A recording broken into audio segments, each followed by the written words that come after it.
¿Cómo están? Buenas tardes. Un saludo a todas y a todos, estimadas y estimados colegas de toda Latinoamérica que se han estado sumando a este Seminario Internacional de Liderazgo Educativo en línea. Hoy cruzamos la frontera de nuestro seminario. Estamos más allá de la mitad del mismo y vamos a tener un tema por demás interesante que les van a presentar en un momento. Me parece un tema muy apasionante. Recordar que este seminario se lleva a cabo gracias al apoyo y al soporte de instituciones educativas pues de alto prestigio como la Universidad Pedagógica Nacional 141 de Guadalajara, también gracias a la Universidad Estatal a Distancia de Costa Rica, a la Red de Investigación y Práctica en Liderazgo Educativo, Interlíder, y por supuesto a la Benemérita y Centenaria Escuela Normal de Jalisco, esta institución formadora de docentes del occidente de nuestro país, de México, que bueno, que básicamente pues forma una gran cantidad de colegas estudiantes en educación que luego son formadores, perdón, que luego son docentes en instituciones públicas principalmente de México. Y justamente por ello quiero presentarles a nuestro querido maestro Francisco Ávila Varela, quien va a ser nuestro anfitrión el día de hoy y que es subdirector académico de esta benemérita institución. Un saludo a todas y a todos y muchísimas gracias por estarnos acompañando. Maestro, somos todos tuyos. Muchas gracias, doctor Miguel. Bien, pues estamos iniciando esta cuarta sesión del seminario en línea, Análisis de Liderazgo y Dirección de Instituciones Educativas. En esta ocasión, con el tema Educación para la Paz, propuesta de liderazgo comunitario, a cargo de la maestra Flor García Mencos de Guatemala, a quien recibimos con mucho gusto, y si me dan un minuto, me gustaría presentarla brevemente en su reseña curricular. Flor García Mencos es psicóloga clínica con especialidad en integración sensorial y neuromotora, así como en trauma. Se ha desempeñado como profesora universitaria y consultora de ambiente de trabajo a nivel organizacional.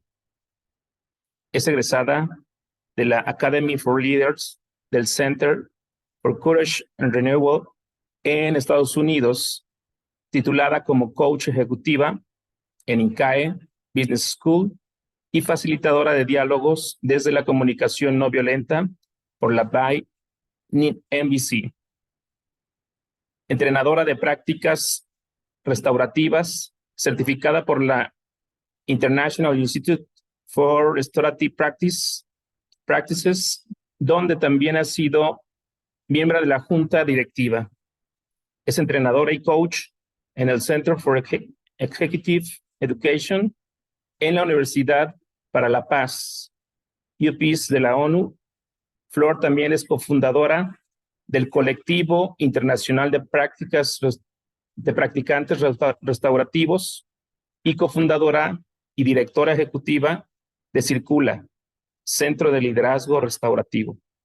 Y nos da mucho gusto recibirla en este seminario y le agradecemos su participación. Adelante, Flor, muchas gracias.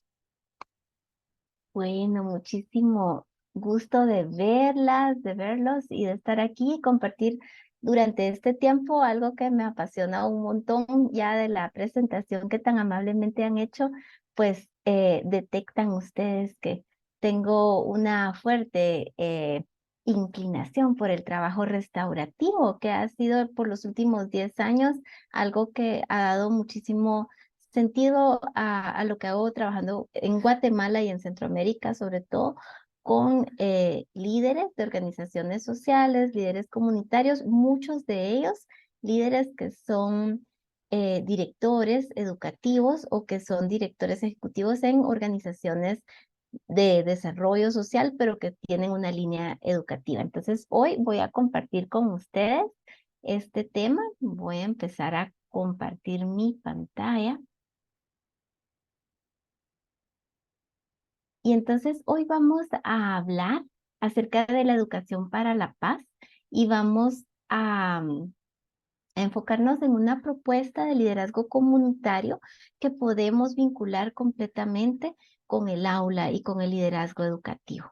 Pero antes, para poder tener como una probadita, de hecho, de una forma muy sencilla, de qué significa esto restaurativo, vamos a hacer un pequeño rompehielo. Y entonces sé que son las 6 de la tarde en México, en Guatemala, en Costa Rica, y no sé, vienen de otros países donde quizás tenemos otro horario, pero seguro es el final de un día agitado y quisiera invitarles a que traigamos nuestra presencia a esta sesión, que por un momento recordemos que estamos eligiendo estar aquí para aprender, para compartir, ¿sí? Y que acallemos un poco ese ruido y nos dejemos llegar. Y que lo hagamos con esta pregunta que podemos ir respondiendo en el chat de Zoom, así que ojalá que podamos participar. Y si tú fueras como un paisaje o como el estado del clima hoy, ¿cómo te veríamos? Y aquí te dejo una imagen para que puedas escoger. ¿Cómo vienes? ¿Cómo estás ahora mismo? ¿Cómo está tu clima interior? Entonces podemos ir anotando si se sienten en un 1, en un 6, en un 4. ¿Cómo vienen? ¿Cómo vienen las personas en la sala hoy? Y vamos leyendo todos, vamos viendo ahí el chat, porque esta es una forma de vernos y reconocernos, ¿sí? Vamos viendo y reconociendo que habrá quien anda por un 2 con un arco iris re lindo, y habrá quien anda por ahí por un 9 con una tormenta que también tiene su belleza. Varios en el 9, ¿no?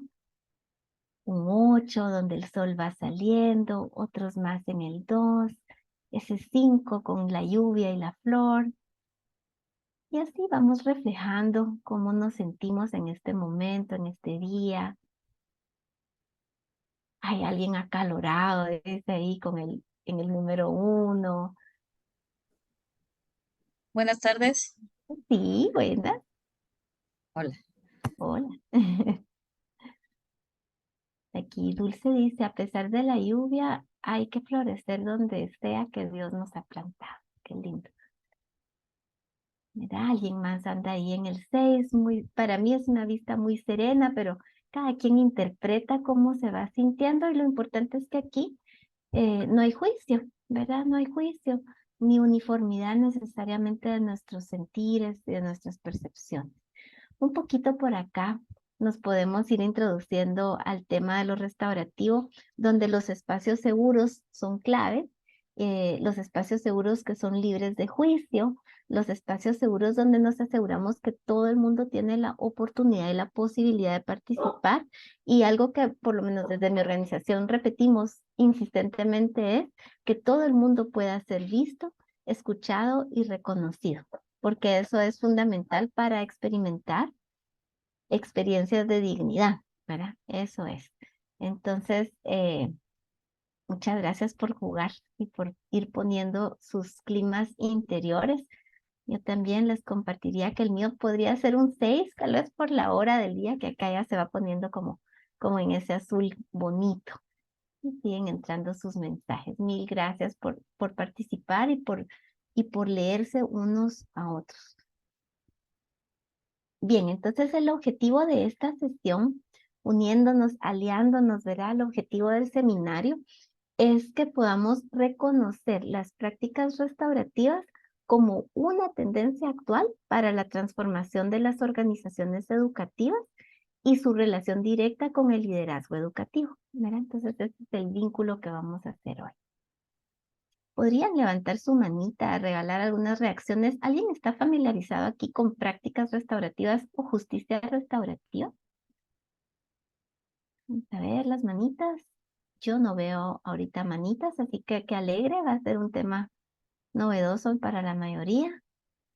Muy bien, muy bien. Y bueno, miren, esto de los restaurativos siempre toma un momentito de explicar, porque a veces eso de que sea restaurativo, a veces creen que son puras prácticas espirituales, y yo digo, bueno, no son exactamente, pero tampoco lo dejan de ser, porque todo toca pues el espíritu de la persona, sobre todo cuando trabajamos con niños y con población vulnerable. Con eso es con lo que trabajamos, ¿no? Pero estas no son prácticas religiosas, o no es que ahorita voy a sacar el incienso, que tampoco tendría ningún reparo en hacerlo si estuviéramos en persona. Así que ahora les empiezo a contar un poquito más. Pero como en esta sesión en particular vamos a hacer un vínculo con lo comunitario, porque así fue como empezamos, liderazgo comunitario, entonces antes de empezar con el tema, voy a compartir un video, solo que me había olvidado poner el sonido. Entonces voy... Perdón, se me fue muy rápido. Les animo a que lo veamos y que pensemos, nos ubiquemos en el trabajo comunitario que hacemos, porque sus escuelas o sus universidades o sus establecimientos se ubican en comunidades donde la conflictividad social está ahí y entonces se convierte la escuela en un microcosmos que refleja también esa complejidad social. Este video en particular refleja una complejidad social de mi país, ¿verdad? Y cómo con una idea básica acerca de la justicia, se aborda lo restaurativo. Bien, ahora sí, se los dejo.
Bien, voy a parar acá a compartir un poquito. Me gustaría escuchar de ustedes qué notaron en este video o qué elementos les llama la atención.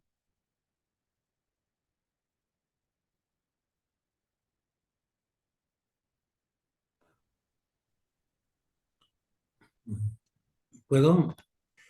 Sí, por favor. Bueno, yo lo lo que vi fue la situación como histórica que ha tenido,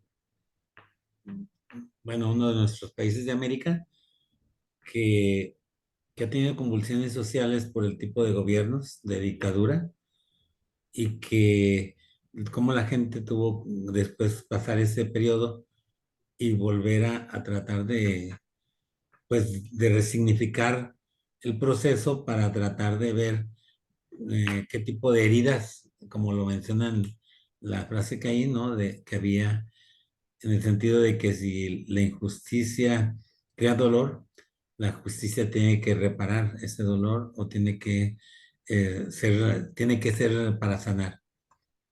Y Gracias. bueno, Sí, ¿cómo? perdón, no ha terminado. Por favor, termine. Sí, no, y cómo después bueno, ahí le dicen círculas, me imagino por femenino, pero es como un círculo donde están haciendo actividades para retomar la identidad y hacer prácticas colectivas que les hagan vivir situaciones yo así lo interpreté, para sanar a través de algunas técnicas o de algunas estrategias que podrían ser hasta terapéuticas o de diálogo para estar expresando lo que vivió cada uno, o cómo lo significó y cómo lo comparte y cómo pueden construir a partir de ahí podemos decir, compartir una visión similar, si no única, similar, y que les puede permitir partir de ahí hacia nuevo horizonte.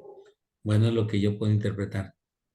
Muchísimas gracias, Isaac. Entonces, Justamente es una vivencia de Guatemala, de donde yo soy y vivo, y aunque el conflicto armado en teoría, porque las secuelas están muy presentes, terminó hace años, este es un proyecto que hicimos justo este año, ¿verdad? Con víctimas del conflicto y familiares de desaparecidos, y es en una comunidad.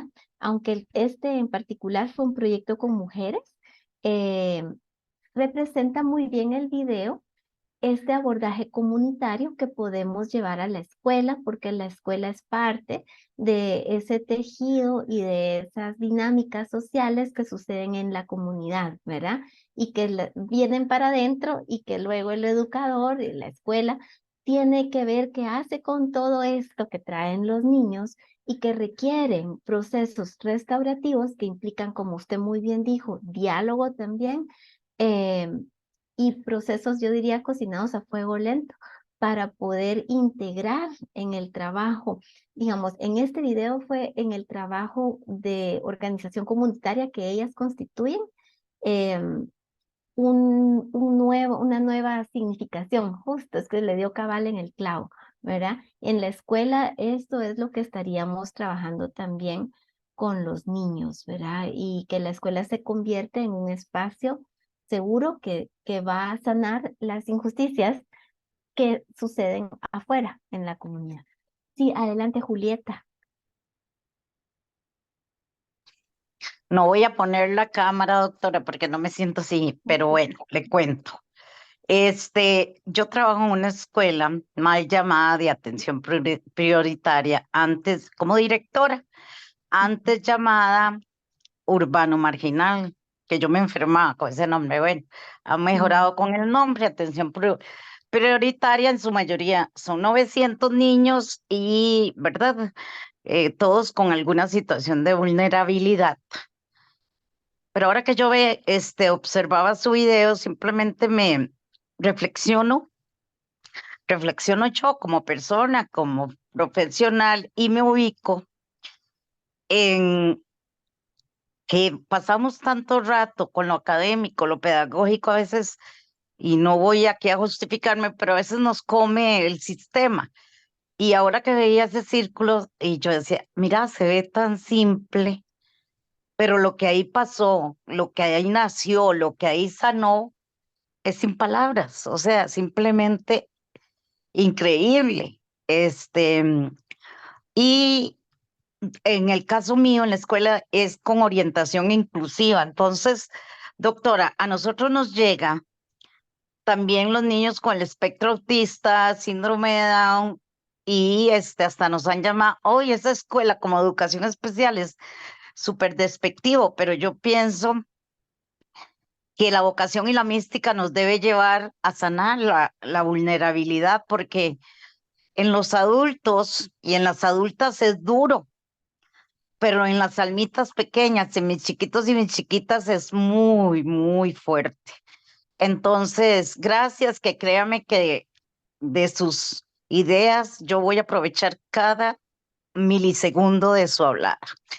Hablada en el sentido popular y pareciera cruel. No, es que lo que usted va a hablar hoy es oro. Entonces yo estaré sin adulación ninguna escuchándola, porque aquí en Costa Rica hablamos mucho de justicia restaurativa a través de las escuelas del derecho, de los tribunales pero casi siempre, doctora, en Costa Rica, no sé en otros países, y la escuela ha participado, se convierte en una amenaza porque justicia restaurativa y primer video, ley penal juvenil.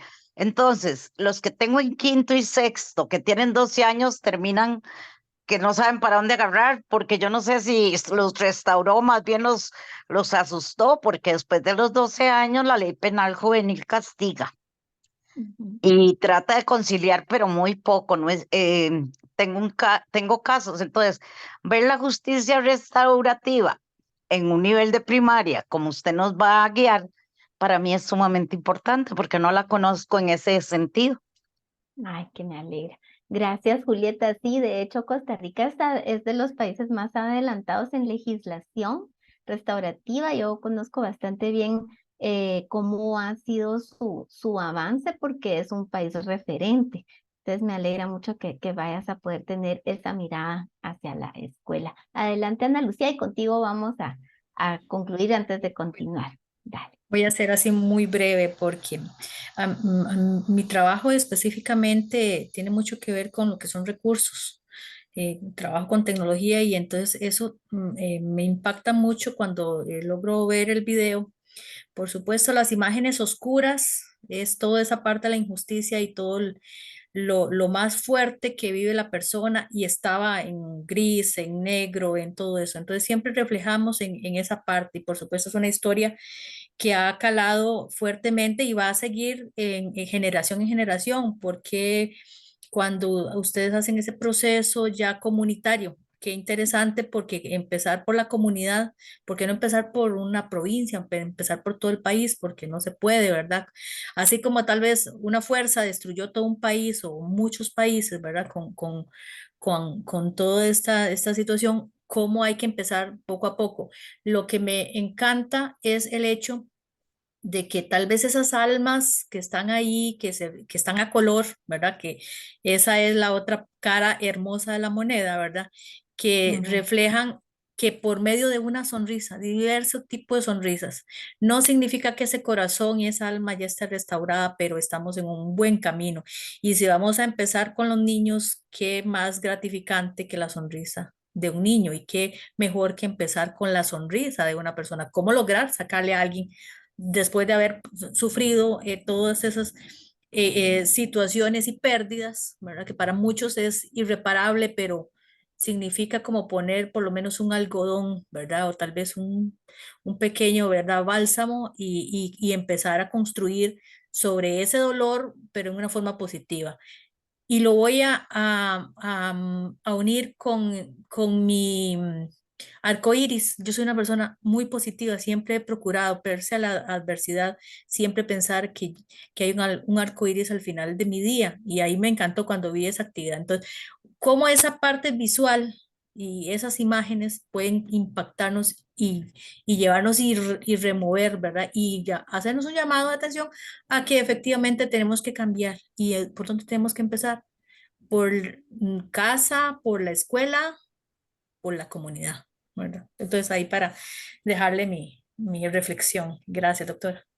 Muchísimas gracias. Y es eso, justo que empecemos por la comunidad y empecemos por donde estamos, porque en América Latina nos frustra mucho que nuestros sistemas avanzan tan lentamente, ¿verdad? O no avanzan en muchos aspectos. Son complejos, son sistemas súper complejos.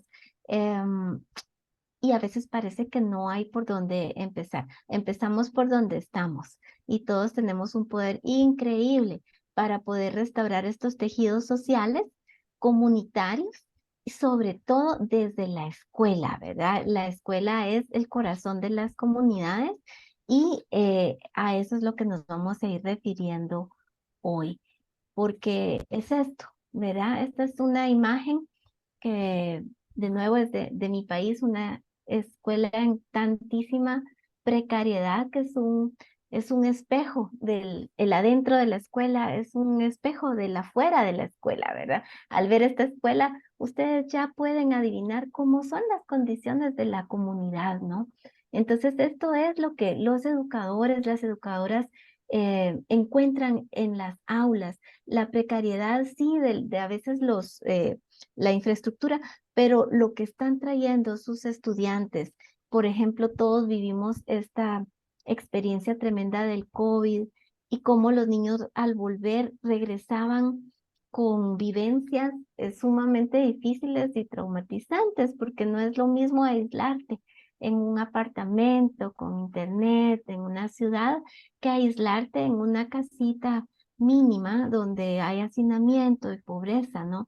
Entonces, lo que regresó al aula era muy complicado y siempre hemos necesitado los educadores, pero quizás ahí lo vimos más claramente, herramientas con suficiente profundidad para convertir la escuela en un contenedor seguro que favorezca el aprendizaje, la restauración social y evite la deserción escolar. Porque, bien lo decía ya una de las participantes, de las profesoras, de que a veces nos quedamos en los contenidos y sin embargo, si no abordamos estos otros aspectos, tampoco hay las condiciones para aprender los contenidos, ¿verdad? El sistema relacional es así, el sistema relacional en nuestro cerebro es como si viéramos una flor, ¿no? Y cuando no percibimos señales de que el espacio es seguro, entonces el sistema relacional se cierra y con él se cierran otros sistemas que son los que nos permiten aprender finalmente.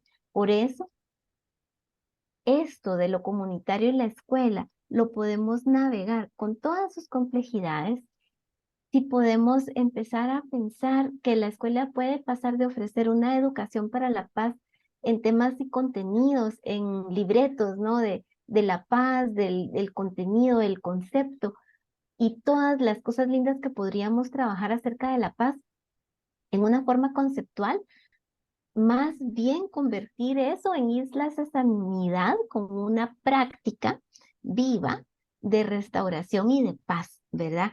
Las escuelas que están fotografiadas aquí también son de comunidades en situaciones muy deprivadas y sin embargo, no es algo que te va a costar todo el presupuesto de la escuela sentarnos en círculo, ¿verdad? Poner una pieza de centro, empezar a hablar desde nuestras historias, porque lo que estás invitando a hacer ahí es que el sistema relacional que viene cerrado, porque me tengo que defender de esas cuestiones tan amenazantes de mi propia casa, siendo un niño o un jovencito, de la calle en un área también de conflictividad o de peligro, y entonces mi sistema relacional se mantiene como cerradito, ¿no? Pero si yo voy para mi escuela y allá encuentro un sistema en el que las caras nos las vemos en lugar de estar en filas, ¿no?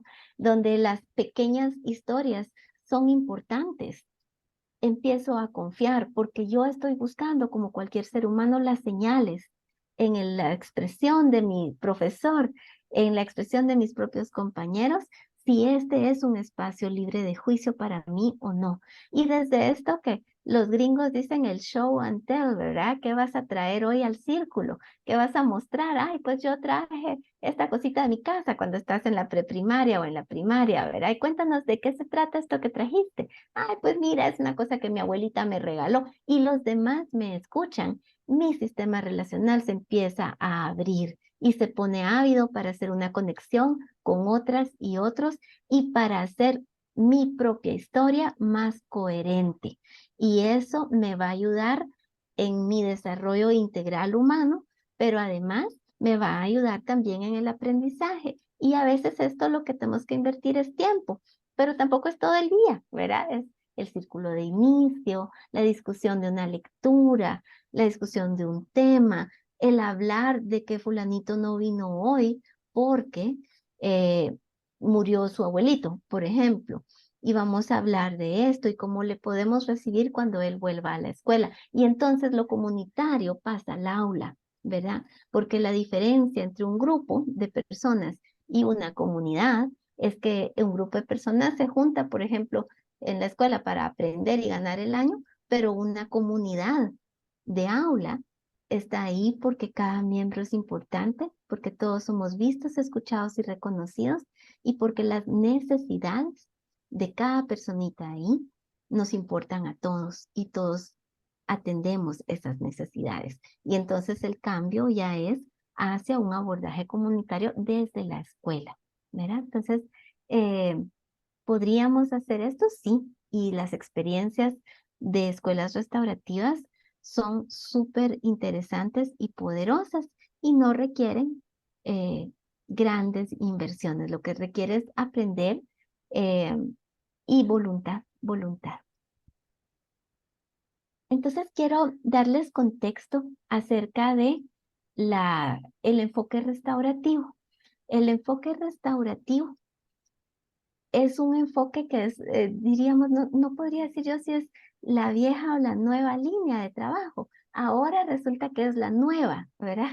La nueva línea, el boom en el mundo, ¿verdad? Es este enfoque restaurativo en la educación, el enfoque restaurativo con privados de libertad, el enfoque restaurativo en sociedades dialogantes. Todo esto es como, qué novedoso. Y hay muchas maestrías que tú puedes encontrar también si quieres estudiar acerca de justicias o prácticas restaurativas. Sin embargo, esto no es nuevo. Esto está inspirado en las prácticas ancestrales de los pueblos originarios del mundo, ¿verdad? Y en nuestra región de los pueblos indígenas, esto ya es algo que es parte de los usos y costumbres de toda la vida, ¿verdad? ¿Qué pasa con la justicia restaurativa? De donde se desprenden luego las prácticas restaurativas y este enfoque de educación restaurativa. La justicia restaurativa, como se le conoce ahora, con las bibliografías que tú puedes encontrar, con los libros que puedes leer, empiezan personas occidentales por estas prácticas en los pueblos originarios, sobre todo de Nueva Zelanda y también de Australia, cómo resolvían los conflictos, cómo esa conflictividad que no estaba funcionando, la aplicación del sistema de justicia occidental, resulta que ellos en sus consejos lo resolvían. ¿Qué hacían? Se sentaban en círculo, se escuchaban unos a otros, ¿verdad? Habían ciertos acuerdos, habían piezas de diálogo y existen aún y se usan aún, y cada pueblo tiene su propia práctica, pero realmente coinciden mucho en ese sentido. Y entonces vienen desde esta observación occidental y se empieza a sistematizar hacia una ciencia social emergente, como se le conoce ahora. Yo he sido una voz bastante incómoda en esas conferencias donde se presenta como la ciencia social emergente, porque algo emergente es completamente nuevo. Y es como, no, perdón, no es nuevo. Viene de la sabiduría de los pueblos originarios. Sin embargo, desde esa mirada de ciencia occidental, pues sí sería una rama social nueva, digamos, ¿verdad? Porque ahora empiezan las investigaciones y está agarrando cada vez más fuerza.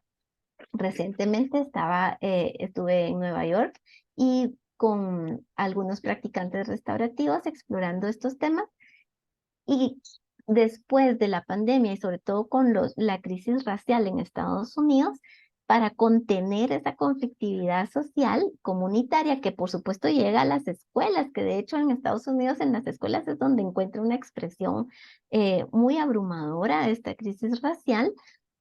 Son las prácticas restaurativas las que han ayudado a poder contener esto y hacer diálogos difíciles y súper incómodos entre personas diversas en cuanto a su raza y toda clase de diversidad, para poder volverse a ver y poder encontrar nuevos acuerdos, ¿verdad? Entonces, lo viejo y lo nuevo, ya me emocioné, ya me fui por otros lados, pero que ni lo nuevo es tan nuevo, ¿no? Siempre tiene una raíz y para mí es muy importante siempre mencionar que es de los pueblos originarios. Entonces, ¿cuáles son estas narrativas distintas que luego se manifiestan en la escuela? Pensemos en los sistemas de justicia que hemos aprendido y que son los aceptados porque son formales, ¿verdad? Ya oíamos aquí a las colegas de Costa Rica. Bueno, la justicia retributiva. No sé si alguien iba a hablar, perdón, oí una vocecita. ¿No? Ok. Bueno, la justicia retributiva, ¿cómo es? Enfatiza el castigo, es la justicia que conocemos en nuestros sistemas penales, ¿no? Entonces tú haces algo y bueno, el que la hace, la paga. Entonces, si alguien robó, por ejemplo, pues tiene que pagar eso, pero ¿cómo lo paga? Con tiempo, ¿verdad? Tiempo de su propia vida en reclusión. Entonces está caracterizada por esa separación del malo, digamos, y se castiga el error y se castiga la falta. Hay acusación y hay juicio. Juicio literalmente y juicio también a nivel de sociedad, ¿verdad? Queda una vergüenza estigmatizante. Y sobre la vergüenza, vieran que hay unos estudios maravillosos. John Brightway es uno de nuestros grandes amigos y mentores, pero también de los autores que les recomendaría buscar, que dice que la vergüenza estigmatizante, esa que excluye por la falta cometida, no conduce hacia el deseo ni la iniciativa de hacer enmiendas, ¿verdad? Sin embargo, no puedes tú evitar sentir vergüenza cuando has cometido una falta, sobre todo cuando has dañado a otro. Sin embargo, si el sistema no te juzga, no te sienta en esa silla de los acusados, no te amenaza con expulsarte, por ejemplo, esa misma sensación inevitable de vergüenza por el daño cometido puede ayudarlo uno a procesarla a la persona esa vergüenza hasta que la persona naturalmente llega al deseo y voluntad de hacer enmiendas por el daño cometido. Es una gran diferencia, ¿verdad? También la justicia retributiva, la que todos conocemos, busca una retribución individual, pero deja por fuera lo comunitario, lo colectivo. A diferencia de ese enfoque de justicia retributiva, la justicia restaurativa se enfoca o prioriza el respeto, y no solo el respeto hacia quien haya sufrido daño, sino también a quien lo cometió. O sea, respeta su humanidad porque separa el hecho de la persona, ¿sí? Entonces, claramente, uno de los principios de la justicia restaurativa es que yo entiendo y te comunico que tu acción es no aceptable, ¿verdad? Es negativa, pero tu persona es digna aún en cualquier circunstancia. Prioriza la relación, mientras que la justicia retributiva busca el pago, por decirlo de alguna forma. La justicia restaurativa lo que quiere cuidar es la relación. Y fíjense que las relaciones son la base de todo lo social y de todo lo comunitario, ¿verdad? Entonces, ¿puedo tener una diferencia contigo? Sí. ¿Podemos tener el conflicto? Sí. ¿Puedo acusarte de un daño que me hiciste? Sí. Y aún así, de repente, en algún punto logramos restaurar la relación. Es bien interesante. Se enfoca en la reparación y da el espacio para que exista reparación. No castiga inmediatamente separando a la persona de modo que no le da ni chance de proponer una reparación. También prioriza la responsabilidad, o sea, no es capaz de asumir responsabilidad y hay que asumirla sobre los actos, y la reintegración a la comunidad, ¿verdad? La restauración colectiva también se aborda, y de nuevo les digo, insisto en que viene mucho de las prácticas, usos y costumbres de los pueblos originarios. En México, de hecho, hay centros de paz, no sé si ustedes les conocen, pero son dirigidos por personas de la comunidad, por lo general de origen indígena, y que trabajan con el gobierno, pero que son ellos los que manejan sus centros de paz y lo hacen con prácticas restaurativas. Entonces, eso es ya muy, muy positivo para poder sanar, ¿verdad? Entonces, no solamente castigamos, sino que también nos ocupamos de la reintegración. Si lo pensamos un poquito, nos vamos a dar cuenta que la escuela ha sido una réplica de esos sistemas retributivos, ¿verdad? Usted se portó mal, fuera, váyase con el director. Y es una réplica en chiquito del encarcelamiento, y cuando llegamos a la expulsión, pues también es una réplica en chiquito del encarcelamiento, ¿no? Y de la expulsión del malo. Y entonces no permitimos que se restaure, y tampoco el sistema se restaura a sí mismo. No hubo oportunidad de hablar el daño causado, ¿verdad?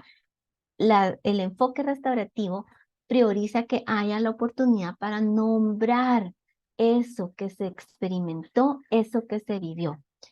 Si bien es cierto que nos sirve muchísimo para la resolución de conflictos en los sistemas educativos, solo recomendamos que el uso de círculos deba de ir en un 80% de las veces para cosas positivas y guardarte el 20% de las veces para cuando hay conflicto. Que las personas aprendan, tanto si son profesores, papás, mamás, estudiantes, que cuando yo te invito a un círculo, tú vas a salir bien de ahí. Y por eso 80% de las veces que yo te invite a participar en una práctica restaurativa, va a ser un círculo para que celebremos los cumpleaños, para que decidamos acerca de cómo queremos hacer el comité de mamás, para que el claustro de maestros se ponga de acuerdo en el calendario de no sé qué. Entonces, me reservo. No siempre estoy invitando a círculos para problemas, porque entonces voy a hacer del círculo el sinónimo del problema, ¿verdad? Me reservo los círculos para resolver conflictos para cuando el conflicto aparezca. Pero tantas otras cosas podemos celebrar. Podemos contar historias, podemos traer abuelitos a contar acerca de las leyendas de nuestras comunidades. Podemos hacer círculos de todo tipo de arte, de movimiento, pero mantienen esta clave de todos vistos, escuchados y reconocidos. Usamos piezas de diálogo y podemos pasar la palabra. Y por eso una comunidad educativa que empieza a confiar en el enfoque restaurativo puede avanzar muchísimo luego cuando lleguen los tiempos difíciles, ¿verdad? ¿Tiene sentido esto? ¿Sí? Ok. Bueno. Este es el fundamento teórico, diríamos, del enfoque restaurativo. Esta ventana de la disciplina social, así se llama, el autor es Ted Wachtel, quien aún vive, fundador del Instituto Internacional de Prácticas Restaurativas, también muy querido.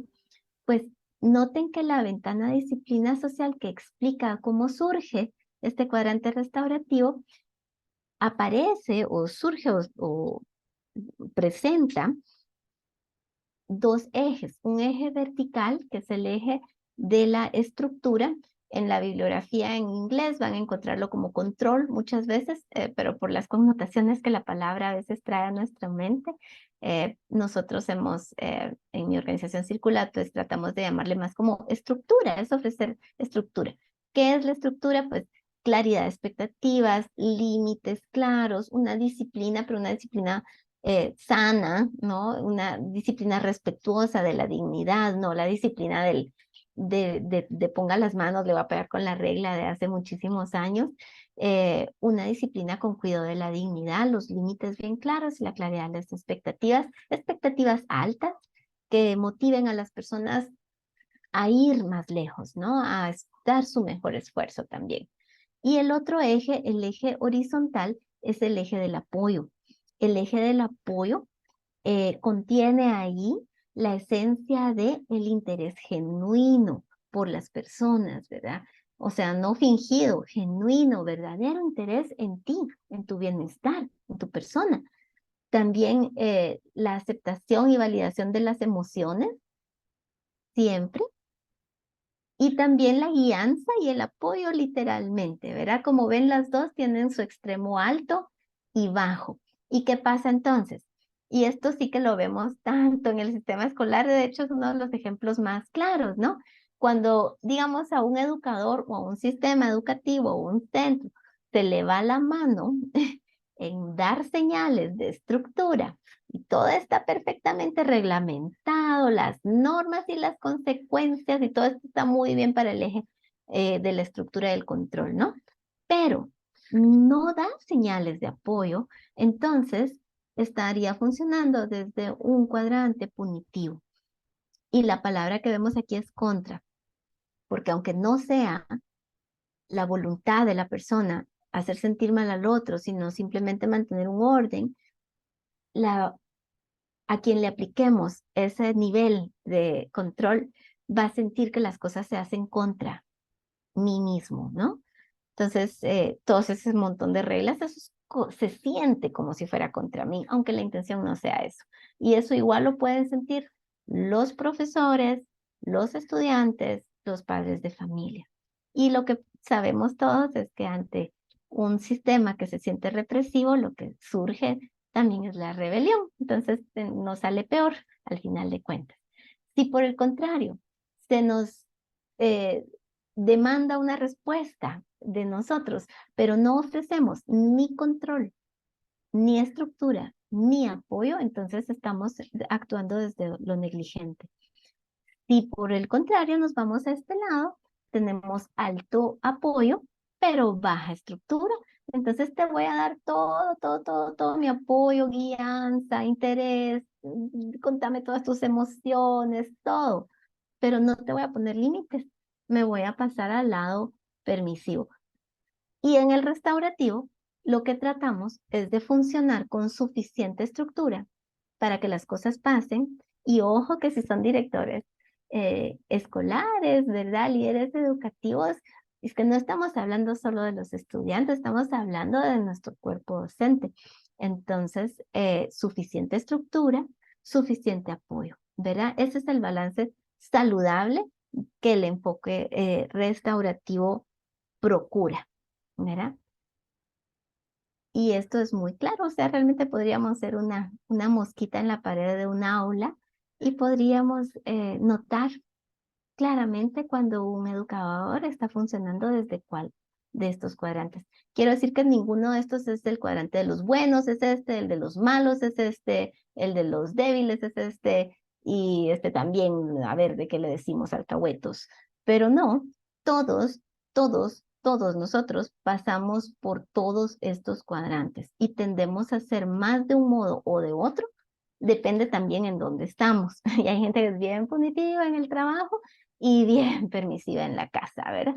Y así, al contrario, entonces es humano. Entonces aquí el tema no es castigarnos a nosotros y juzgarnos. Recuerden que un principio es eliminar lo más que podamos esa voz de juicio hacia nosotros y los demás, desde lo restaurativo.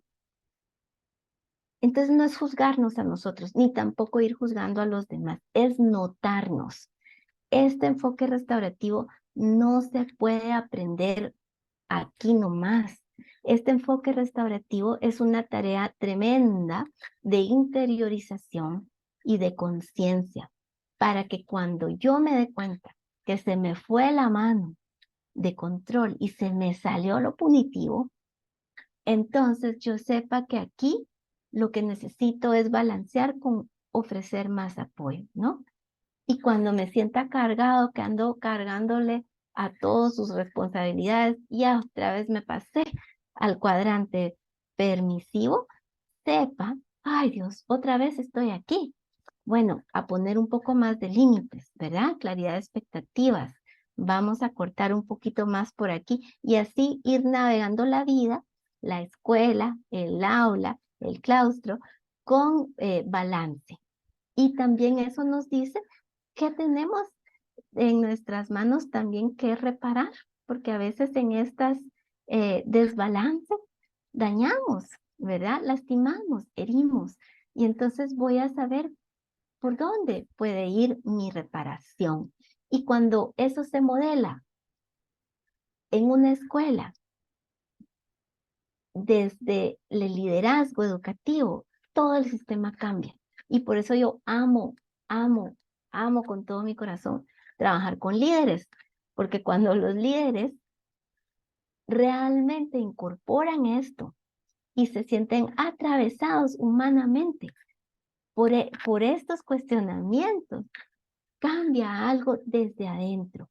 En mi organización en Circular tenemos varios lemas, uno de ellos es lideramos desde dentro, porque siempre te va a salir, ¿verdad? Entonces tú puedes repetir los libros de justicia restaurativa y todas las teorías, pero si tú no haces un compromiso con el restaurativo,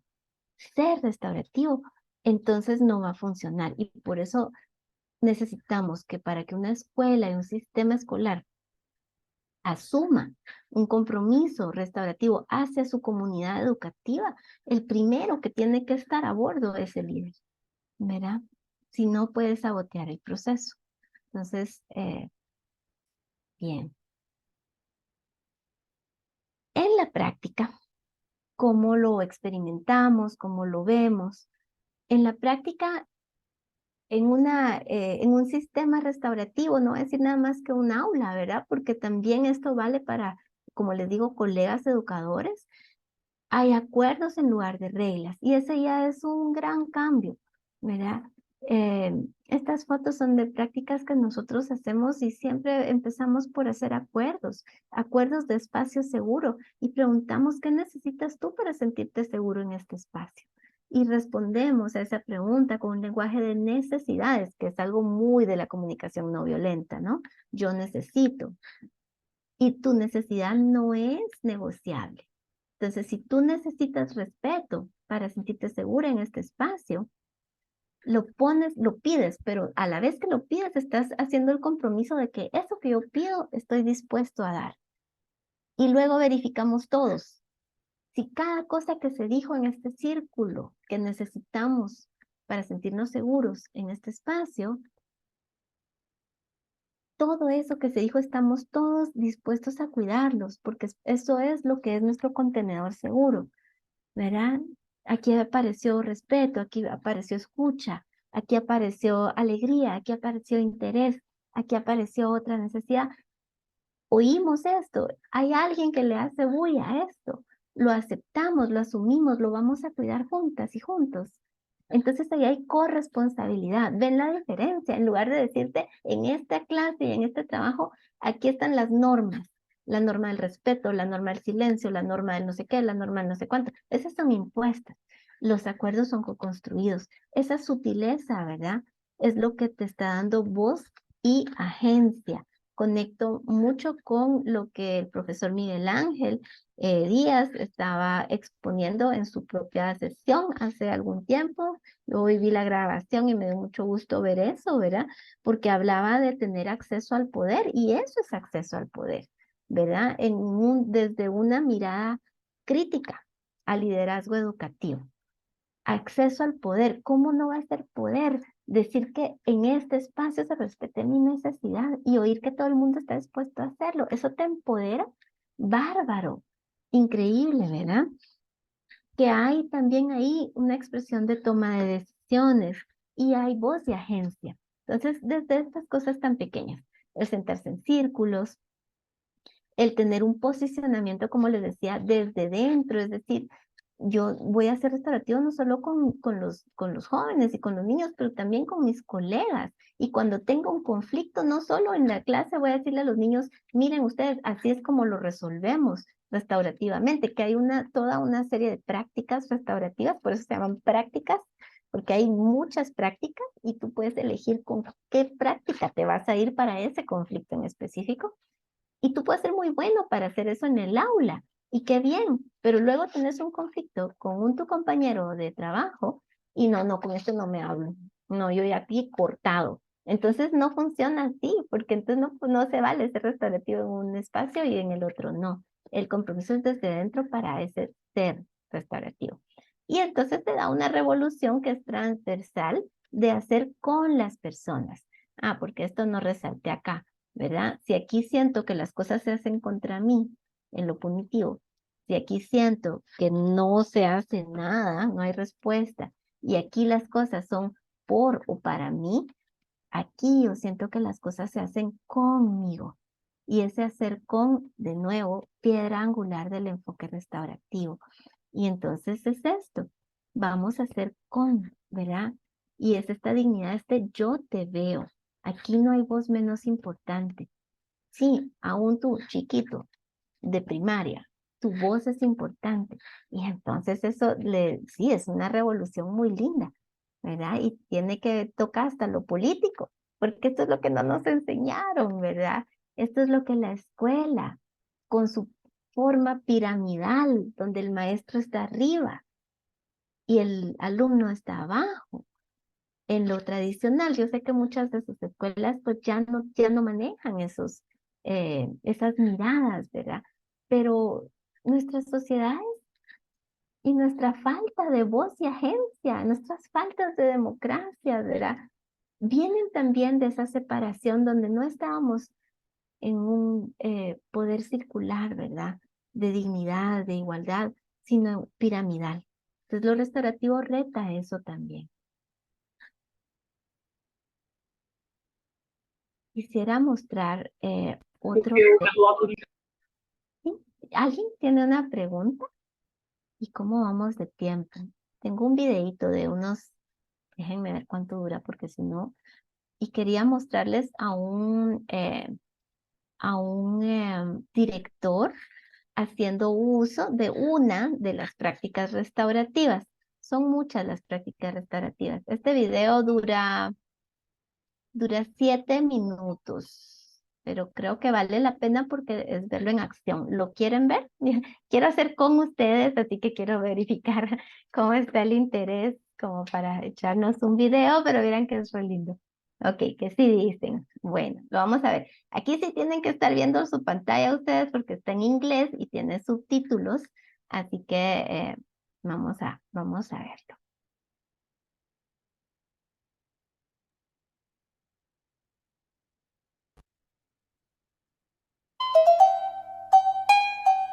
It was about 10 o'clock in the morning, and I was in the principal's office, and I was thinking, maybe it's not such a bad old job after all, you know. When there was a knock on the door, and the father of a first-year boy asked to see me. So he came in and he told me that his son was being bullied. And I must say I was very amazed by this, because, 3 weeks into school, how come bullying is manifesting itself so early? So I said, are you sure? He said, yes. He put his hand in his pocket and he took out an envelope with photographs of his son taken at the kitchen table at home. He had his shirt off and he was covered in bruises all over his chest and his arms. And I must say I was astounded, I said, are you sure this happened at the school? He said, yes, because I know who did it. He said it was a fellow student of my son's who was in the same primary school as him. So I said, well, look, I'm going to give this my utmost priority, and I'll ring you this evening and have my guarantee this is not going to continue. So off he went. So I sent for the boy he named as the perpetrator of this. And as I was waiting for him to come to the office, I was thinking to myself, looking back on it now, I was very angry because I felt kind of personally responsible to those parents who had handed over their child's welfare and security to me, and I had, the principal of the school, I had let him down, obviously. So I was going to make sure that this didn't happen again. So I was weighing up in my mind whether I would suspend them for 3 days, and then I thought, no, I'll suspend them for a week, because that will send a signal to everybody in the school that you don't come into the school and bully people. So as I was waiting for him to arrive, something came into my mind. What about this restorative business? And we had little cards printed for the staff with the restorative questions on them. And I looked through the desk and I found my card with the questions. So I thought, well, look, maybe I should try these. So the boy arrived in and I welcomed him and asked him how is he getting on. And I said, well, have you any idea why I sent for you? He said, yes. I said, why? Because I've been bullying the other boy. Okay. So I looked down at my questions and I said, what happened? And he began to tell me. What were you thinking at the time? He told me that. Who has been harmed by this?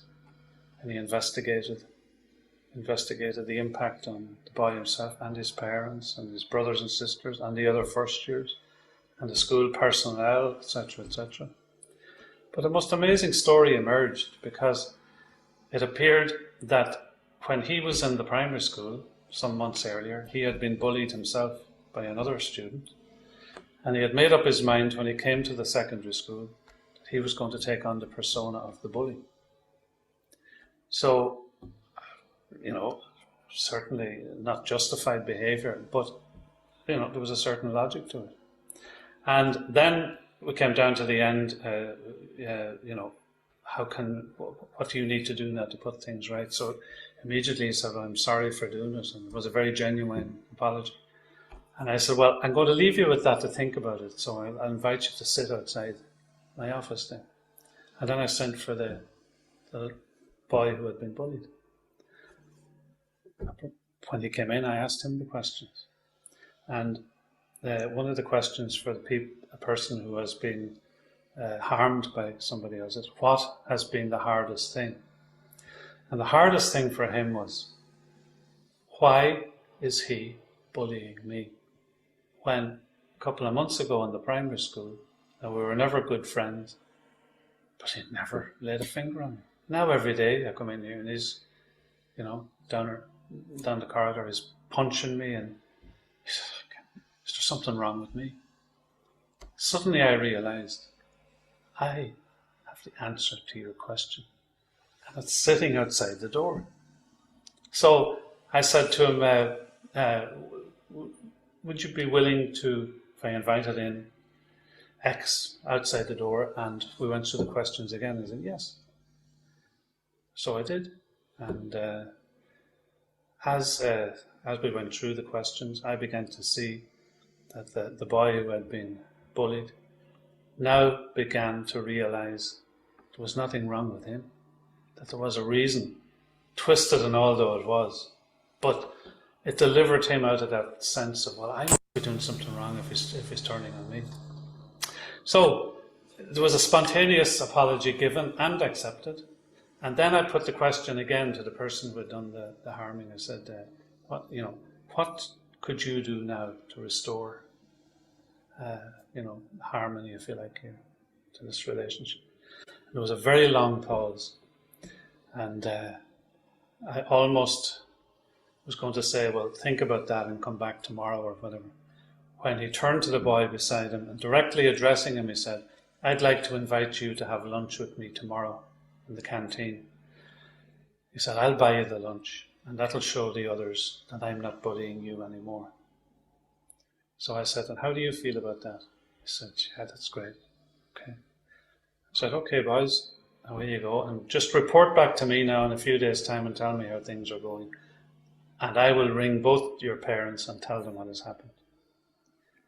And as they were heading out the door and down the corridor together, I realized that I had just been taught a very profound lesson in conflict resolution by two 12-year-old boys. Just by staying out of the conflict and facilitating them with the proper questions and prompts and supports.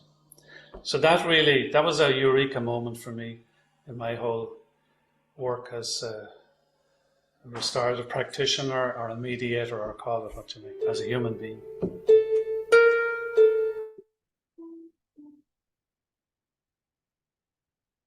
Bien.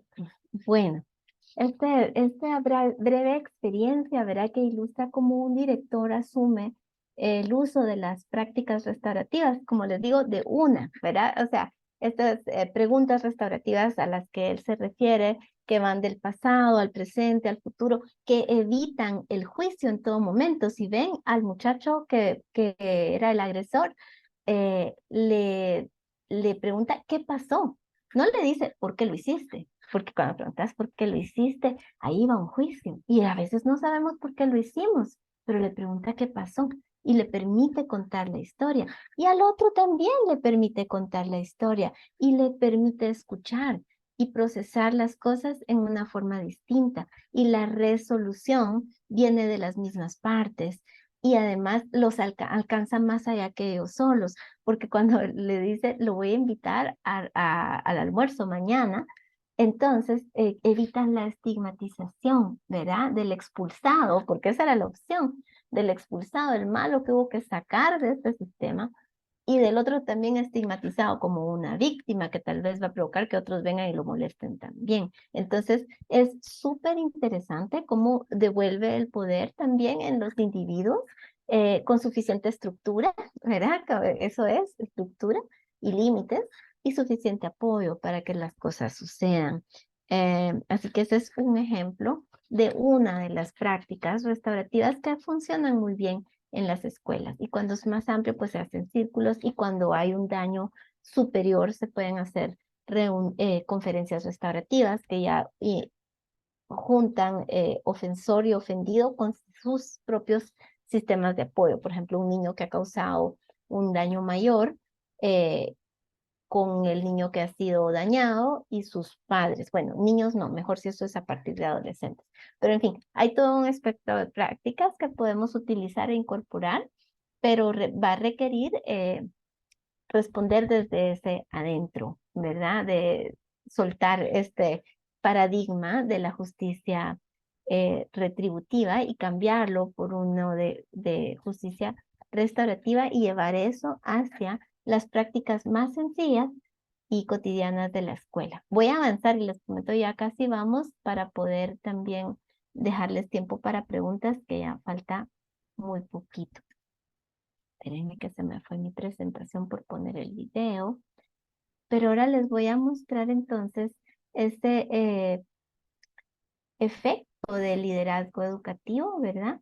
Que es lo que logra, porque el liderazgo educativo tiene un impacto enorme. Si el líder educativo, el director educativo, asume un compromiso con un tipo de enfoque, ¿verdad? Y claro, yo siempre voy a abogar por lo restaurativo, que esa es mi área, pero podría ser el de la disciplina positiva, ¿verdad? O podría ser el de la comunicación no violenta, o podría ser otros, porque no es que todo tiene que ser esto, ¿verdad?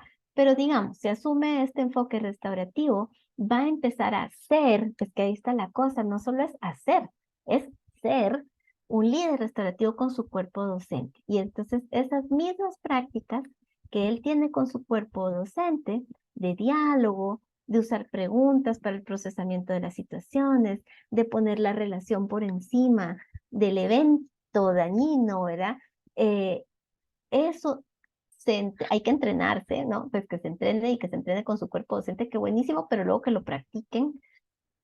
Y cuando lo tienen un poco más interiorizado, llevarlo al aula, llevarlo a las familias. ¿Y qué empieza a pasar? Que las familias, y esto lo digo por experiencia porque lo veo con las escuelas restaurativas con las que hemos trabajado o a las que hemos entrenado, los mismos padres empiezan a cambiar en las casas, y eso es maravilloso, porque entonces empiezan a darse cuenta que hay otra forma, ¿verdad? Hay otra forma de abordar las cosas. Vemos hasta experiencias bien lindas de hijos que empiezan a proponer ellos mismos círculos en sus casas, ¿verdad? Y a transformar ciertas dinámicas, y eso llega a ser hasta transgeneracional, y por eso es que es un impacto más allá de lo que tal vez tus ojos van a terminar de ver, ¿verdad? Es un cambio muy poderoso, y empieza por el líder, porque aunque el profesor quiera hacer las cosas, que también nos ha pasado, ¿verdad? De entrenar docentes, si el director no ha soltado el paradigma del castigo, es difícil, ¿verdad? No es que no pueda hacer uno lo que puede hacer en su metro cuadrado como profesor, y hay profesores que lo hacen contra viento y marea con unos jefes espantosos, pero si el líder se suma, el sistema completo cambia, y eso es maravilloso, ¿verdad? Y nos lleva hasta lo comunitario. Entonces, algunas experiencias que les podría contar, por ejemplo, trabajando con un centro educativo, sobre todo de niñas, es para nenas, para niñas y jovencitas indígenas, se hizo transversal por toda la escuela de ellas. Y es tan común para ellas usar las prácticas restaurativas, usar las preguntas restaurativas, usar los círculos, ya es como, es natural. Ellas mismas lo proponen a sus maestras saben cómo hacerla. Las maestras tienen clavos, decimos aquí en Guatemala, entre ellas tienen roces, ¿no? Pero pronto van y resuelven con prácticas restaurativas. Entonces, todo el ecosistema está como hablando un mismo lenguaje unificado, y eso se empieza a pasar hacia las casas. Y me acuerdo muy bien del caso de una jovencita que con un papá sumamente machista, en la mesa del comedor dijo, papá, solo usted habla. Así que quiero proponerle que vamos a pasar este limón y hoy todos en la mesa vamos a contar cómo fue nuestro día y que empiece mi mamá. Y ella, en una forma intuitiva de tantas prácticas que había tenido, hizo una cosa súper poderosa para balancear el poder y en su propia casa. Entonces, como empieza a irse hacia afuera, ¿no? Y es también a exigir el ser escuchado y reconocido. También se puede usar como abordando situaciones de acoso escolar o de bullying, como vimos ahorita en el video. Y también lo usamos, hay experiencias ya con México, estábamos trabajando con una red que se llama Enseña por México, me imagino que ustedes la conocen. Y ellos también pues usaron algunas prácticas restaurativas para poder lidiar con duelo y trauma colectivo porque trabajan en áreas de altísima peligro y vulnerabilidad en regiones de México. Y un caso que nos contaban era que en uno de esos centros educativos pues una chica no correspondió, digamos, a los avances románticos de un compañero adolescente y la mató dentro del aula. El trauma terrible, ¿verdad? En ese centro educativo para todos, no solo para los estudiantes, lo trabajaron con círculos. También tuvimos esa experiencia en un centro educativo donde una estudiante se suicidó y luego se hicieron muchos círculos de escucha, hay distintos tipos de círculo. Yo tuviera semanas aquí para platicarles de las prácticas restaurativas. Hay círculos que son solo de escucha para procesar el trauma colectivo y es súper poderoso. Y eso se hizo en ese centro educativo con adolescentes. Entonces, hay experiencias diversas y yo les animo a que las busquen, que tengan esta curiosidad de ver qué pasa con estas escuelas restaurativas. Lamentablemente, mucha bibliografía está en inglés y viene de las experiencias en Estados Unidos, pero les he dejado ahí el doctor Miguel Ángel ha puesto en el aula virtual algunos recursos, por ejemplo, ese sí está en español, de la implementación de las prácticas restaurativas en el sistema completo de una escuela y hasta está escritas las fases y todo, así que ahí pueden encontrar algo de información de cómo se puede lograr eso, ¿verdad? Y pues terminar leyendo esto, que dice que las prácticas restaurativas en entornos educativos representan enfoques inclusivos y no punitivos para abordar conflictos y fomentar la cohesión comunitaria. Por eso me interesaba tanto que cuando Miguel Ángel me dijo que va a hacer con este enfoque de comunidad fuera este tema, ¿verdad? Estas estrategias han demostrado un éxito particular en la reducción de suspensiones entre estudiantes de nivel primario provenientes de grupos minoritarios, familias de bajos ingresos y alumnas en comparación con estudiantes que no pertenecen a estos grupos. Bueno, este es un extracto de una investigación, un estudio que también comparto ahí en el aula virtual que ustedes tienen acceso. Y realmente decirles que es un cambio que vale la pena entrarle. Que la experiencia de trabajar con el enfoque restaurativo lo termina restaurando a uno también personalmente y que el alcance es amplio, ¿verdad? Y que es un proceso no violento.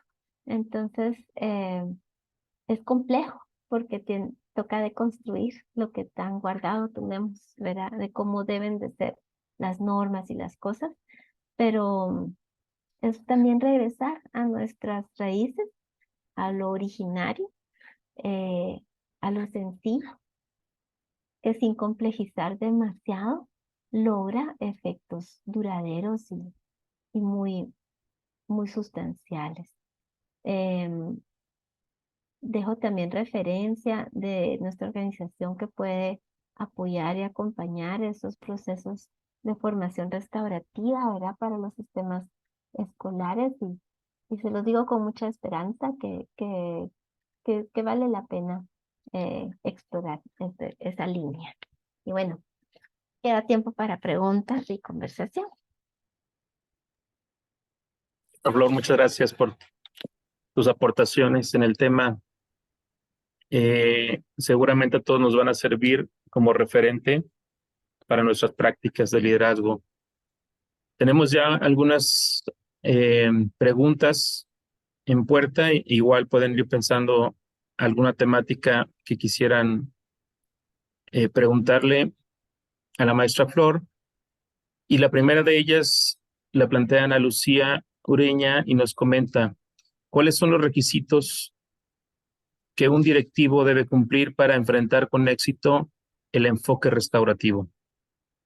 Ay, Ana Lucía, yo diría que primero es voluntad y también contar con un poco de formación o entendimiento sobre el tema, ¿verdad? Que lo entienda para que lo pueda incorporar en él primero, en ella primero, que se empape de la información y ojalá se forme. Muchas veces vemos que los directores nos dicen: ay, qué bonito, yo estoy convencido que eso es buenísimo, ahí le mando a los maestros. Y así funciona, pero menos ágilmente, ¿verdad? Lo ideal es que entre también a aprenderlo y a practicarlo. Muchas gracias, Flor. También Dulce María Ramírez Orozco nos plantea que si nos pudieras recomendar algunos autores para leer, consultar todo lo relacionado con prácticas restaurativas. Sí, si pueden leer, aquí les voy a escribir. Ted Wachtel es el autor de La Ventana de Disciplina Social, junto con otro teórico que ahorita no recuerdo. Kate Pranis es maravillosa. Kate Pranis, a mí me encanta, tal vez, o sea, Ted también, pero Kate es muy especial porque tiene mucha sensibilidad hacia la pertinencia cultural, ¿verdad? Kate dice que las prácticas no son propiedad de nadie y además dice que más que un punto final son un camino de transformación, ¿verdad? Entonces tiene una mirada como más holística y Ted como un poquito más técnico. Y John Brightway es increíble lo que pueden encontrar de él en investigación sobre justicia restaurativa. Entonces voy a escribirles aquí. Ay. Muchas gracias, Flor.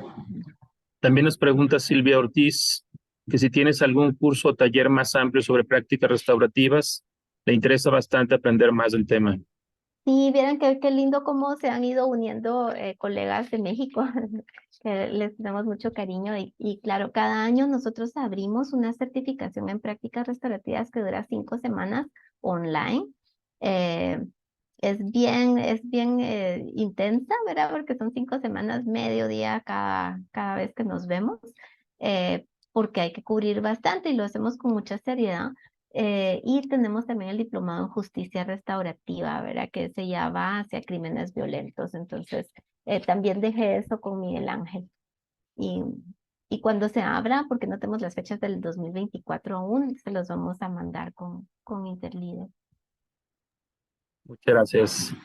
También te comparto el comentario de Rosalba Ruiz. Dice: me parece muy pertinente el tema, sobre todo cómo se involucra el liderazgo educativo en esas prácticas restaurativas. Me encantó el tema, le agradezco y le felicito, doctora Flor. Y ya me contestó la pregunta que le quería hacer sobre la bibliografía. ¿Qué nos recomienda para ampliar nuestro conocimiento en el tema de prácticas restaurativas para una educación de paz? Felicidades por el tema. También César Omar Mora nos dice: muy interesante el tema, sobre todo la pertinencia de aplicarlo. Y el doctor Miguel Ángel nos recuerda que la información que nos compartió la doctora Flor está también en el aula virtual, en el Classroom, al que tenemos acceso en el seminario. Sí, Minerva Ramírez, perdón, también dice: gracias por el tema, Flor, y la bella exposición. Un abrazo. Minerva es practicante restaurativa, que les cuente. Adelante, También, Minerva. perdón, solo quería decir que agregué un libro que se llama Encuentros con las prácticas restaurativas. Este lo escribimos con varios colegas. Este sí está en español, lo encuentran en Amazon. Y es sobre historias de cómo lo estamos usando y hay varias que son desde el lado educativo. Entonces, esas también les puede ilustrar muy bien el uso. Gracias, Minerva, perdón que te interrumpí. Sí, no, que bueno, muy bien, bien. Muchas gracias, Flor. Saludos a todos. Y bueno, quizá no sea el espacio y el momento, pero bueno, yo estoy encantada. Sigo colaborando con Circula en talleres, sigo reconectando y sigo recordando cómo se elaboran los guiones, porque no es sencillo, sí hay que tener un entrenamiento.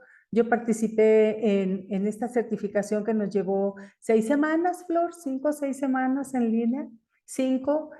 Genial, genial. La gente es maravillosa. Siempre se unen y se conecta a la gente que tiene como esta misma sensibilidad, pero también esta misma ocupación para hacer de una manera distinta la práctica cotidiana, no solo en la parte personal, sino en el ámbito laboral. Maravilloso y súper recomendable. Y Miguel Ángel fue el responsable de haberme conectado con Flor y el equipo. El colectivo Circula y sigo con ellas y estoy encantada. Hoy tuvieron actividad y me la perdí, pero bueno, sigo ahí, sigo ahí. Mil gracias, Flor. Gracias, Mike. Muy acertado también recuperar y traer hacia el liderazgo educativo esta mirada, este ámbito que también es sumamente importante. Abrazos, Flor. Gracias.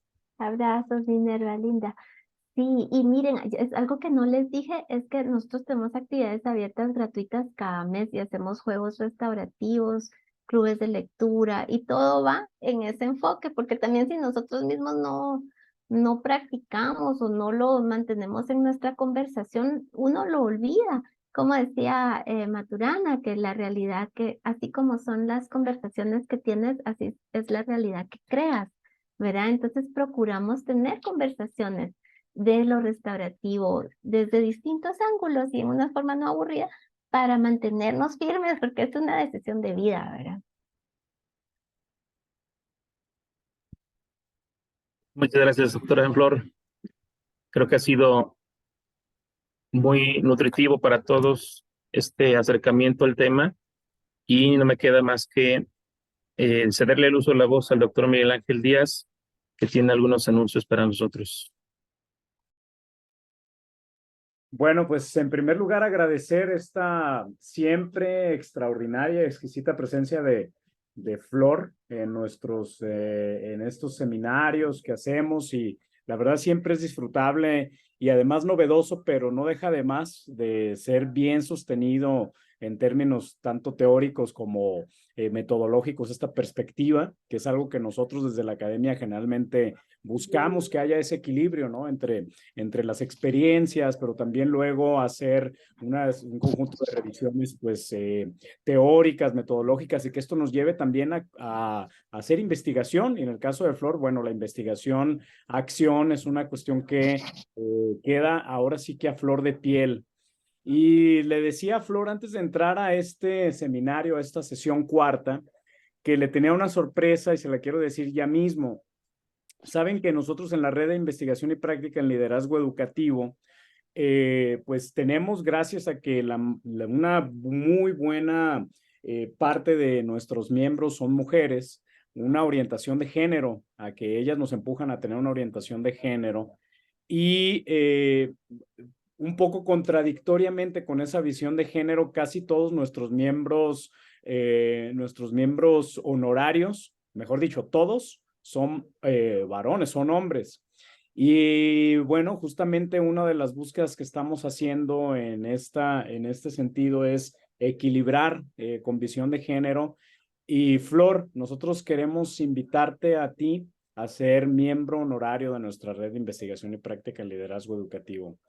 Esa propuesta la voy a llevar al pleno en la siguiente sesión. Ya lo saben, fue una de las cuestiones que tuvimos nosotros de discusión en la anterior reunión.